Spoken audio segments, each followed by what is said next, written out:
Junior hut Telugu moral stories. ఒక చెరువులో పీత మరియు బంగారు చేప స్నేహితుడిగా ఉండేవి. అవి ఎంచక్కా రోజూ ఈత కొడుతూ ఆడుకునేవి. అలా ఉండగా ఒకరోజు జాలరి వేటకి వస్తాడు. జాలరి తన వలను చెరువులో వేస్తాడు. అప్పుడు పీత స్నేహితుడైన బంగారు చేప జాలరి వలలో చిక్కుకుంటుంది.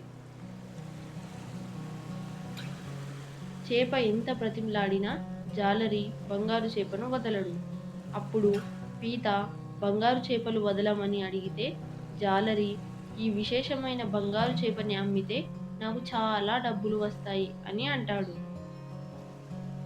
అప్పుడు పీత నీకు డబ్బులు కావాలి కదా, ఒక 10 నిమిషాలు ఆగు అని పీత చెరువులోకి వెళ్ళి ఒక వజ్రం తెచ్చి జాలరికి ఇవ్వగానే బంగారు చేపను వదిలేస్తాడు.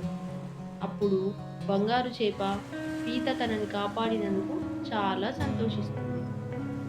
మళ్ళీ చెరువు దగ్గరికి వెళ్ళి వల వేయగానే ఈసారి కూడా బంగారు చేప వలలో పడుతుంది.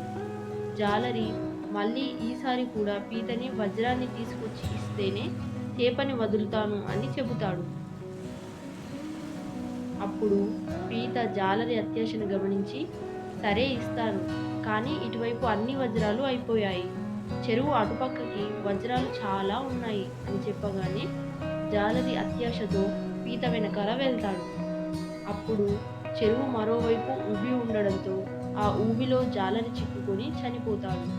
చూశారా, కొన్నిసార్లు తెలియకుండానే అదృష్టంగానే కొన్ని లభిస్తాయి. ఎక్కువ ఆశపడితే ఇలాగే ఉంటుంది. Thank you for watching.